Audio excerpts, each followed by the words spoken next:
Close your eyes. It'll be worth it.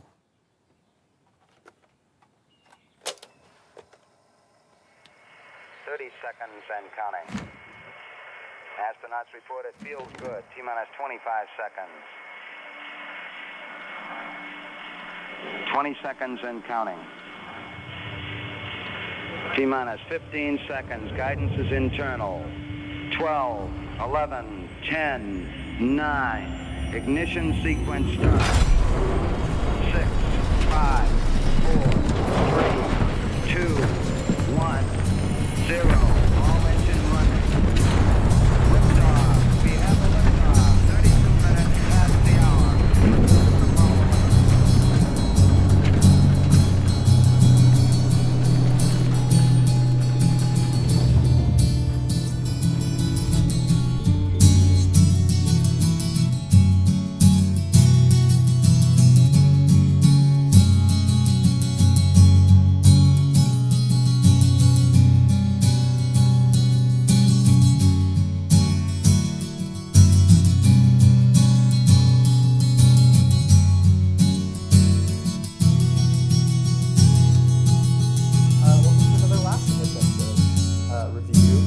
This one's episode 6. What is it? Episode 6. Titled? Named The Price. Yeah. That's what it was called.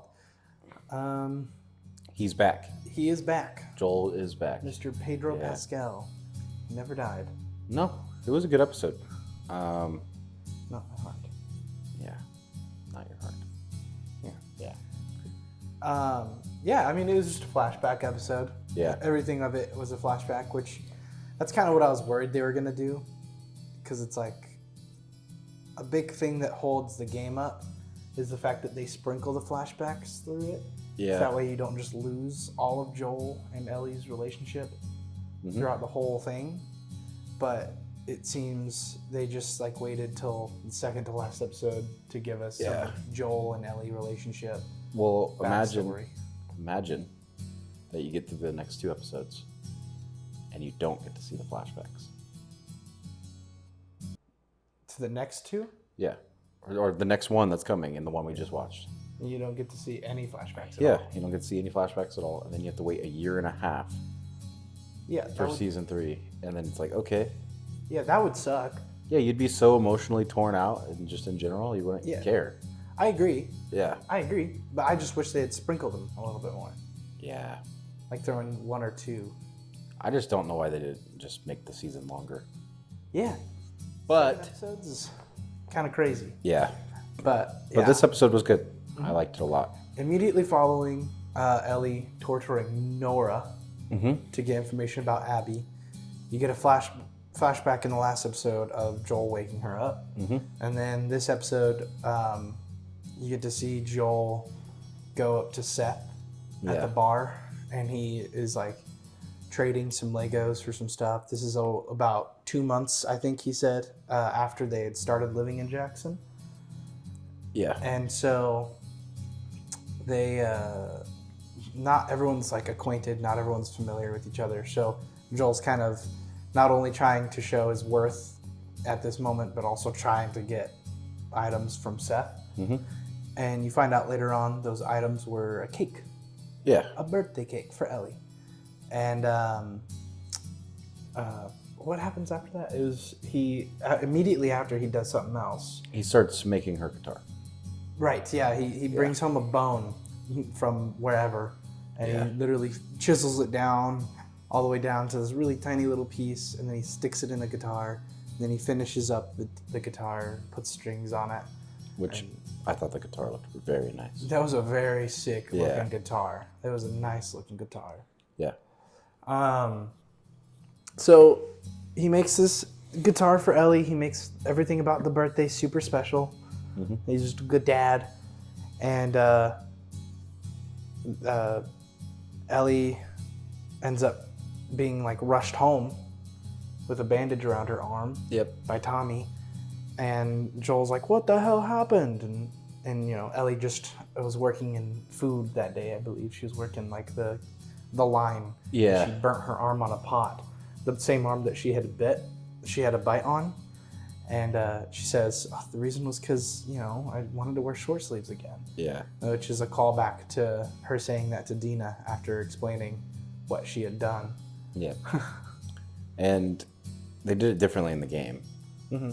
But I think some of the lines of dialogue kind of moved through. Yeah, I'm assuming so. In the game, I believe, in the game it was an acid burn, or not an acid, a chemical burn. Yeah. That she did. But you don't really get to see that. Like in the show, you get to see the aftermath immediately of her doing it and like her explaining what she had done. But like in the game, they just talk about it. Mm-hmm. I don't think you ever really get to see her being rushed home after burning herself. I think Tommy did bring her home. I remember seeing clips of it. Maybe I'm wrong. I don't know. But I just don't remember that part. yeah, and then Joel gets a little mad because he's like, why'd you do that to your arm? Yeah. And they kind of go their separate ways for a second. Yeah. They don't quite separate yet. Well, yeah. At that point, they just kind of. Joel's more like, oh my gosh, like why would you do that? Like you're harming yourself. Mm-hmm. And so he's more like worried, like as to why she's doing stuff like that. But then they do they just like don't show anymore. I think they do, like as you were saying, like they go their separate ways, but they don't like split. They're still. Oh man, it's her birthday. Yeah. So they go to the kitchen because he's like, I got something for you, Mm-hmm. and then he shows her the cake. Yeah. And then he goes to get a knife or something, and as he's going to get the knife, he turns around and she's already dug in with her hands, and so then he's like, okay, cool, you sit there, close your eyes, keep eating up on your cake. Mm-hmm. I'll be back. I have something else for you. And he goes and he grabs that guitar that he was building for her and he brings it to her, and she's like, okay, cool, play me a song. Yep. Play me a little ditty. Little ditty? Play me some ditty. Yeah, put on some little ditty. No, she asked him to play him a song and sing. And he's like, oh, I don't sing. Mm-hmm. I don't sing. And which is, it's kind of like while they were traveling to Salt Lake, to the hospital, they were Ellie had asked Joel to sing for her. Yeah, sing her a song. And he was like, well, maybe later, maybe when this is all done and over with. Mm-hmm. And so this is the song that Ellie's been waiting for. Yeah. And so she gets to listen to him kind of sing his song, and he sits down. I believe it's the song that she started singing. It is, but she couldn't get herself to do it. Yeah, but she couldn't get herself to do it in the movie theater. I don't know what the song is. It was a good song.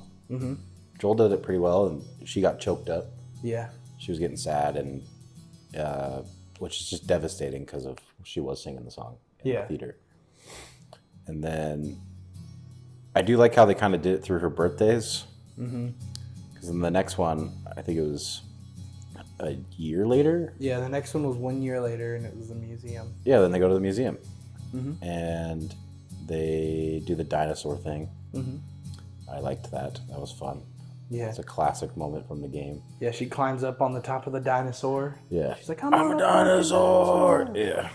You didn't like that she didn't drop into water for some reason right after that. Because when she does that, it's supposed to be like a tease. Like, oh my God, she learned how to swim. Yeah. But then she's like, I can touch the bottom. Yeah. And you're like, oh, damn. Yeah, you're not very good at swimming. Yeah. No. Not you, but Ellie. Well, yeah. I mean, I'm not good at swimming either. Really? Yeah. I never. You got like a swimmer's build. It's surprising. That's what people say. I either got a swimmer's build or a football build. Yeah. Which is weird. It's weird that you've heard that. Yeah. I don't think that I have a swimmer's build. Maybe. But then they go into the museum. Mm-hmm. Yeah, they go inside and Joel shows her this like diorama. Diorama? Is that what it is? Of the solar system? Yeah, diorama. Yeah. Something like that. Sounds An right. exhibit of the solar system. And she goes over to the little cranky wheel and she cranks it and all the planets move. She seems to already kind of understand what these are. Yeah. So we had this conversation while we were watching it. I thought she had learned most of the stuff about space in this scenario, like going to the museum and like reading plaques and stuff. But it does seem she already understands a lot about like astronauts and space and all that stuff. I thought she learned it from Fedra. Yeah, which is what she has to have. She has to have, because there's no way she just figured it out on her own. Knows all the shit about Apollo and stuff like that. Exactly, yeah. I thought it was sweet because Joel cleaned up the place. Mm-hmm. He made sure that the little diorama thing was working. He greased it up. Looked around, spotted it out. Like, he's thinking about this stuff when he's there because she likes space. Yeah. She has to have known about this stuff. Yeah. Yeah, so he does all this nice stuff for her, and then it's the spaceship thing. Mm-hmm. Yeah. Did you say it was Apollo 1? Is that what it was? No, that one, I think it was Apollo 15. Oh, 15. I think as Joel said it. I could be wrong. I'm not a space enthusiast, but she sees the little space capsule, and she starts climbing in, and Joel's like, well, hold on now. You're about to go into space. You need a helmet. And so she goes over, and she picks out a helmet, which this was pretty one-to-one with the game. Yeah. You know, she picks out a helmet, and she goes and sits in the little cab, and they sit together, and he hands her a little cassette tape, and she puts it in her Walkman that she still has, or I'm assuming acquired a new one throughout all this. But like, she puts it in her Walkman, she listens to it, and it's a videotape recording of Apollo 11 taking off. Yeah, so that's pretty sweet. Mm-hmm. Yeah, and she just gets to close her eyes and envision herself going into space like things weren't shit on Earth. Yeah. Also, it's like, you know, how the fuck would you find the fucking little Walkman thing? Yeah, the cassette. Yeah. Yeah, the cassette tape recording of the Apollo 11 mission. That's a crazy find. Yeah. Imagine it was just there at the museum. Yeah, right. Joel's like, it was really hard to find it. Yeah, it was really hard to find. He pulls it out of the cassette from the thing because it's supposed to be an exhibit. That would be crazy. That's probably what happened. Exactly, yeah. But yeah, it was a pretty sweet thing, especially with what they did with the camera. I thought was pretty cool. Mm-hmm. How they kind of turned the lights as she's blasting off. Yeah. And they made it seem like she was going up into space. And you can see the lights from the engines, and then it gets dark when she enters space. And then it all comes back. And she's like, thank you so much. And then Joel is watching her this whole time, you know, and he's just crying. He's letting out a little tear because he's just so happy that she's happy and that he can make her happy. Something like that, yeah. Yeah. And it's sad. Because this whole episode was just tugging at heartstrings. Yeah. Because it's like, you know Joel's dead. And so it's just like sad to think, oh man, he was doing so good. He was growing. Yeah. Yeah. And he was being a little bit better than his father. Because that's something we forgot to mention. Because that's how it actually starts. I was already thinking about that. But yeah. But yeah, I mean, you can kind of tell that when he took her in as a surrogate, he was thinking about his own dad and probably his other daughter and things like that. Mm-hmm. But that whole thing was pretty sweet. And then kind of flashes back to 2 years later on a different birthday. Yeah. And Joel gets her another cake. Yep. He's kind of doing the dad thing. But this time, he goes upstairs and he hears some commotion in her room. Mm-hmm. And he knocks on the door and she's making out with a girl. Yeah. Well, yeah, she was trying to throw on her clothes and everything. Yeah. And she was doing a little more than making out with the girl. Oh, yeah. And he finds out she was getting a tattoo on the arm that she just got that burn on. Not just, it was a few years ago, but like. Yeah, the dialogue was pretty sweet because he's like, you're just doing all the teenage things at once. Yeah. Tattoo, drugs, experimenting with girls. It's like, she's like, it's not an experiment. Yeah. The whole thing is Joel has no clue. He's just a little, he's just old. He's from a different era. Yeah. And so he doesn't quite understand it yet. And then Joel says something that every gay kid's like worst nightmare is like, well, we'll talk again when you're more yourself. Because that shit hurts. I assume. When you're on drugs? No, when you are when you're gay? When you're being gay? When your father or father figure comes in and is like, oh, you're just experimenting. This is a phase. We'll talk more when it's yourself. I could see that. Yeah. But I could see that. But drugs don't make you gay. What? Drugs don't make you gay? Yeah. Because that's why he said that, because she was high on weed. She was high on marijuana. I feel like he said that because he immediately said that following her saying, like, it's not an experiment. No, I think, well, yeah, that. But it's like, definitely that, for sure. Yeah. But it's also because she's high. Well, yeah. Well, it's also, you know, she's going through all the teenage things at once. Yeah. But still, even hearing that from your parents, no matter what. I get what you're saying, yeah. That is, that makes more sense. Yeah, because to you, you're like, this is me. This is who I am. Which I believe she does even say after that. She says, like, I am me, or something like that. This is me. But their little thing, you know, Joel sets the cake on her little dresser and then storms out. And then their whole little thing kind of disconnected them a little bit.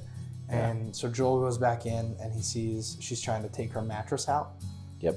And he stops her. They get into a little argument. And then Joel kind of comes to his senses. And he's like, okay, maybe it's a good thing that you have your own space. Yeah, he says it with, like, sorrow, though. Yeah. Yeah. And then is this where he asks about the moth? Yes. Yeah. So he asks her about, like, all the moths that she has, that she's been drawing and all that stuff.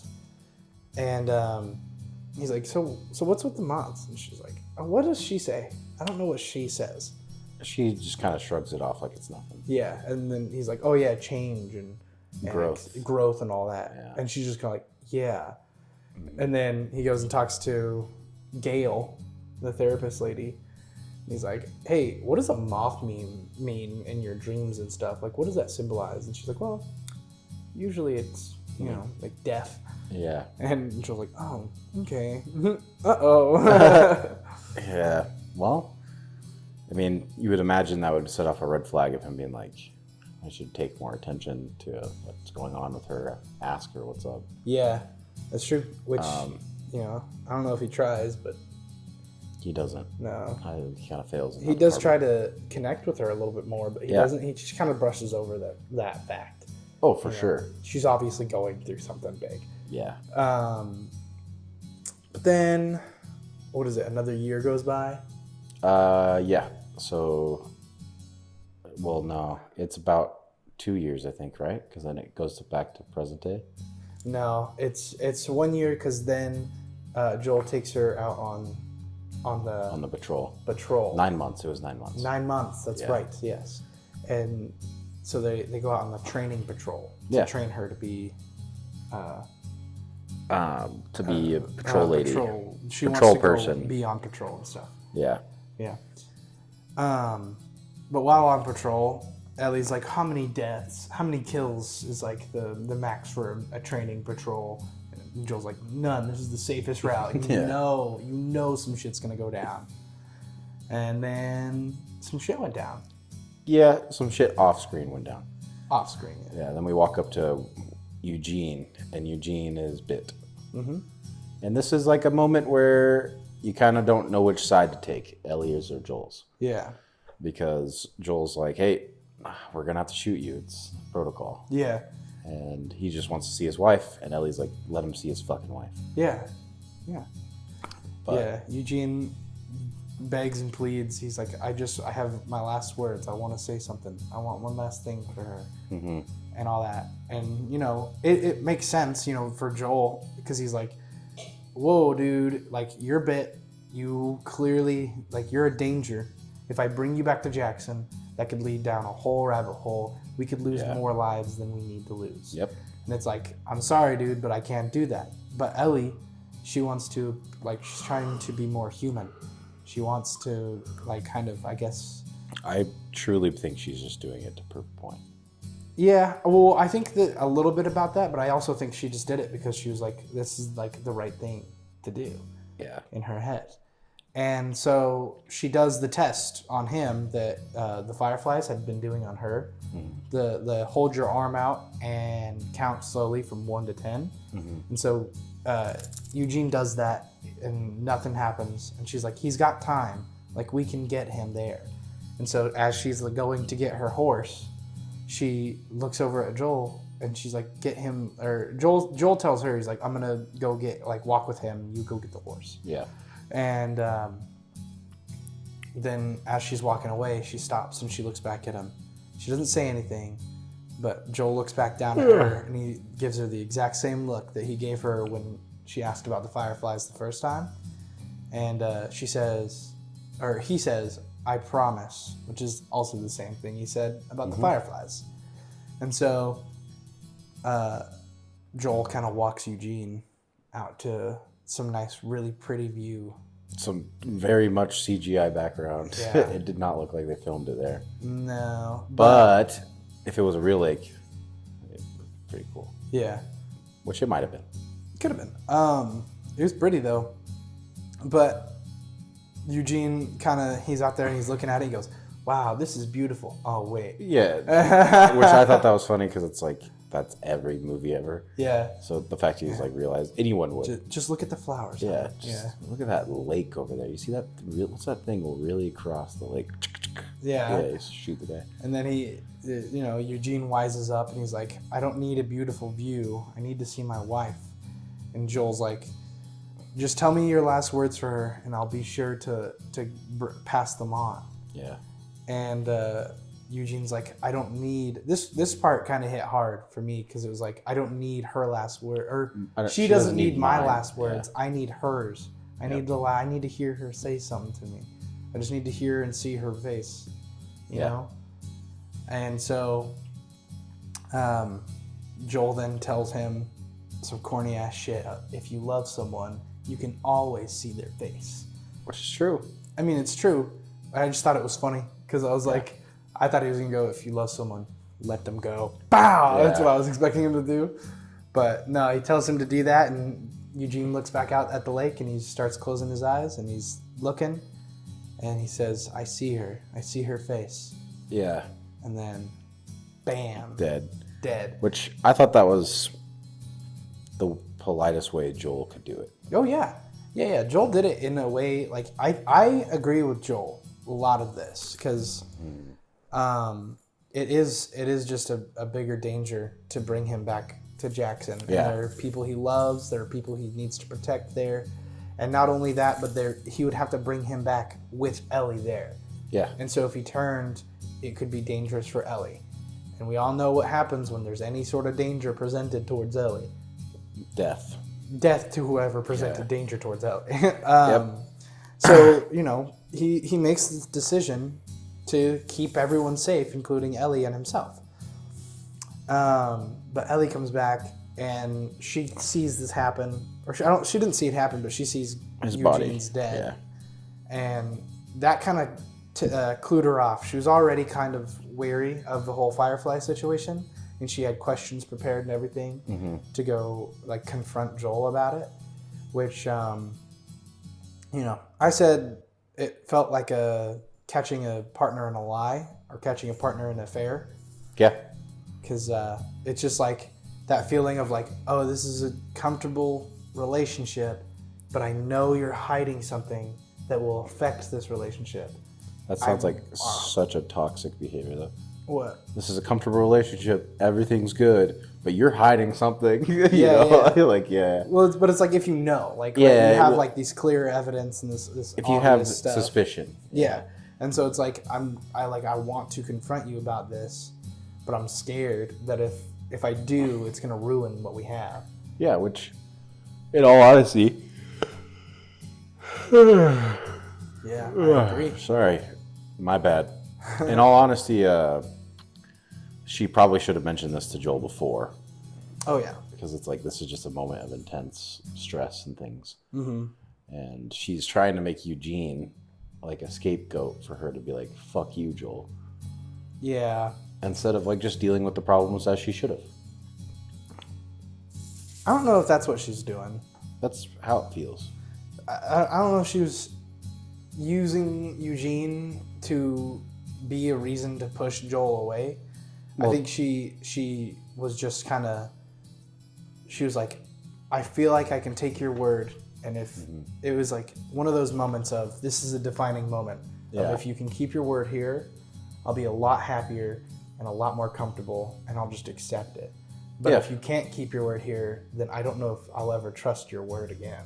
Which, that's fair. That's just a different way of looking at it, Yeah. I suppose. But it's because right after this, they get back to Jackson, and they see Eugene's wife, and Joel turns and lies. Yeah, bold-faced. Bold-faced lie, Really easy. which, in all honesty, probably would have been the better thing for her to hear. Yeah. It's not a good thing to hear that your husband Wanted to hear your last words. was begging to see you before he died, and that this person wouldn't let them. Yep. So Ellie kind of outs him immediately, and she's in tears and everything like that. So this is like the thing that I mean. It's like she didn't have to do it this way, No. and I guess that's right in her character because she's a very emotional person. Yeah. But- and she's outspoken. She'll say whatever. She's straightforward, yeah. and she kind of says all this shit to Joel, and Joel's just like, "What the fuck?" Yeah. He's like, dude. He's like literally on the brink of tears, but he doesn't want to cry in front of these people, and he's really Yeah. mad. And then they skip to like more present day. Yeah. Then they skip to the New Year's Eve party where everyone's dancing and Ellie gets with Dina and all that stuff. Yep. And you kind of get to see the other side where Joel's watching and he's hanging out with Tommy and Tommy's wife, and they're all having a conversation. Then you see kind of things start going down. But Tommy has his kid, and he gets up and he's like, all right, I'll see you next year.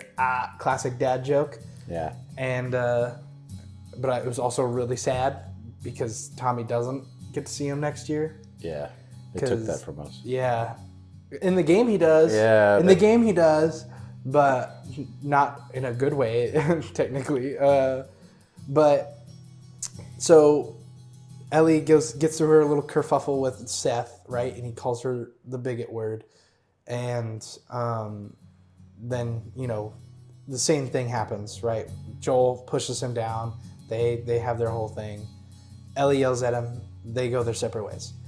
And then this scene, which was also, I think, episode 1 or episode 2, one of them, but Ellie's coming back home. It was episode 1. It was episode 1, yeah. So Ellie's coming back home, and as she's walking by, she sees Joel sitting on the porch playing the guitar. And Joel kind of like sits up, hoping that she comes talks to him, and she just kind of like walks away. And that's kind of where it ends, and then cuts to the next morning in episode 1. In that scene, yeah. In that scene in episode 1. And then it makes more sense because in episode 1, when she's woken up the next morning, she's like, I want to go on patrol with Joel. Because it's like, oh, that's kind of weird. You guys just had an argument, didn't even talk about it. Like, and then go to bed, and now you're like, all right, now I want to. But it does kind of make sense. But then you get to see a little bit further because after she walks by, Joel's just kind of sitting there, and then Ellie ends up coming back. She talks to him on the porch. Yeah. And so they're able to have one of the most heartbreaking Conversations. talks. Yeah, probably ever. Yeah. And, she's like, oh, I had that handled, blah, blah, blah, blah. Important stuff. She says, Well, she asked them, yeah. yeah, she's like, you lied to me. And Joel, you can see it in his face. His heart spikes. He's like, oh, shit. What is she talking about? Yeah. And she starts talking about it, and she's like, it was the same look. You gave me the same look when you promised you wouldn't do that to Eugene, and it's the same look you promised when you were talking about the fireflies. And she's like, I need to know, and I'm going to ask you some questions. And so she asks him the questions of like, were there other immune? Yeah, other new people, and he's not saying anything. Yeah, he's silent. He can't talk. He's crying. And so he just kind of like shakes his head no. And she goes, were there raiders? He shakes his head no. She's like, did you do that? Did you do that to them? To Marlene? And he nods his head yes. And he's starting to get even more emotional now. And it's so hard to watch. The last one she asked him. The last one was most important. She says, could there have been a cure? And Joel nods his head again. And, at this point, it's like the emotion in his face was so sad but scared of like this can never I've just fucked everything up. Which it's kind of like what happened at the hospital, is because that's why The Last of Us is so cool, because he's put in that situation, but in a reverse way. Because now he's like sad, but it's for the betterment of the world. But he still chose to do what's best for himself. Yep. Yeah. And then he says an iconic line of, if I had a second chance to do it all over again, I would do it all over again. Yeah. Well, he said if I have a second chance, I would do it all over again. But yeah, I don't think he said whatever. Whatever. I added like 3 words. Yeah. It just, that line did hit. But then he also goes on because he's like explaining how he made that decision and he has to pay the price for that. And it's foreshadowing. Yeah. He's going to die. Well, he also mentions, he's like, I have to pay the price for that, which, title of the episode, roll credits. But he's like, I have to pay the price because now you're going to stop talking to me. You're going to set distance yourself from me. And then he says the callback, which is my favorite line in the episode, where it's what Lazo, his dad, was saying to him. And it's like, well, I hope after all this, when you grow up and you end up getting one of your own, that you just do a little bit better than me. Yep. Yeah. That was my favorite line of the episode. Which, because that was a continuation of him saying, like, I love you in a way that you would never understand. Yeah. And if you ever have one of your own. Yeah. And then that's how he says it. Yeah. And then it's like, and so it's like, that's heartbreaking, It is. And so, especially knowing what I know in the game, so it's like, it's heartbreaking. But she says, I don't think I could ever forgive you. Yeah. She's like, yeah. And it's a long pause of them going like, gulp. And then it's like, but I'd like to try. Yep. And that's the shittiest way to end an episode. Yeah. Well, because then it flashes to her arriving back at the theater. Yeah. That was hard. That was a sucky way to end it. I was really mad. I was hoping they were going to at least have a conversation at the theater or something. I thought she was going to be still beating the information out of fucking Nora. Yeah. I told you this last week, that's how I wanted it to go. Yeah. Where it kind of flashes back to reality and we find out where Abby is. But the fact that we're going to find out where Abby is off screen kind of irks me. Yeah. But it doesn't matter. It's the finale anyway. But this was a good episode. Yeah. They almost got me at the end. I was getting close to crying. You know what me too, but you know what I'm really worried about that they're going to do? They did all the flashbacks in one episode. Now they're going to do all Abby's side in one episode. I don't think so. I have a bad feeling that that's what this last episode is going to be. Because before we find out where Abby is through Ellie, we have to find out where Abby is through Abby. They just start giving Abby back shots right when the opening. Right in the opening. Yeah. Oh, that's what they did in the games. We need that, Neil Druckmann. 1-to-1. But I had said while we were watching, because there were a lot of lines in there that were really good, and I had said, yeah, most of the good dialogue is stuff that came straight from the game. I thought Joel's father, even Neil Druckmann was saying this, I saw it today, he was talking about it. That whole scene, he never thought about putting flashbacks as Joel being a kid or anything like that in the game. So he was happy the way it turned out. And I think that was a positive change. I do too. I really liked that one. That's what made the episode work for me, was just a full sequence of both characters. Yeah, I think it was just what they needed right there at the start. Yeah, especially because also Lazo in the beginning did such a good job. That actor is such a good actor. Dude, that was hard too, because I don't know. He also just got cast in Last of Us Part 3. He did? 100%, yeah. So there's going to be another flashback. Well, the thing is that... Or his dad's alive. They, today, they announced officially that Naughty Dog is working on a second new game. And we've already seen the leaks that Last of Us Part 3 has been in advanced development. So that means they're putting actors to screens for mocap. That's awesome. So... I'm excited. It is exciting, but I don't think he's going to play Joel's dad. But no. He's definitely going to be somebody. But for this episode, I I'll give it a 9 out of 10. Yeah. It definitely was sad. If I watched it alone, I probably would have cried. I liked it a lot. Yeah. I'd have to go 9 out of 10 as well, because I would go 10 out of 10, but there were just some parts in it where it was like kind of felt weird, you know, like the pacing just felt like it was really weird. But it's also hard to do, you know, you get like it's an hour-long episode, but you're also trying to show like through the years of how things develop. And so it's like, of course things are going to go fast because you're jumping a year, so everyone's changed. Which that's the thing. They could have taken a liberty and changed the source material more. But I think if you're telling 6 years or whatever, 5 years, they did it well in telling it through her birthdays. Because it's like, that is when Joel would want to be the best father. Yeah, that's true. But I feel robbed a little bit because I kind of wish we got to see more leading up to this. I think it would have been neat if they took advantage of them being a TV show and you get to see life in Jackson a little bit more. Maybe this was a longer season and we got more of what's going on in Seattle, because I'm kind of nervous. I'm nervous that this next episode's going to not be how I want it to end and that I'm not going to like it.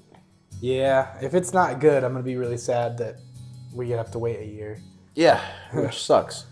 Which, that's the thing with TV though, is that if you don't end your season good, then you're going to lose all the people that have been watching and following up on it. They're going to stop caring. Yeah. And then the next season you put out is not going to do nearly half as well. Especially like timing. Yeah. Because it's like this season took a long time to come out. And I don't know. It definitely took me out of it a little bit. Because I was like, oh yeah, I like the show, but is it like a must-watch TV show? Yeah. I would say season 1. I would say season 1's a must-watch. Because I like season 1 a lot. Yeah. And then from there on, you can decide on your own whether you want to watch season 2. I think the series was going to be really good. But I think that's all we got, right? Yeah, that's all we got. See you later. See you guys. Bye.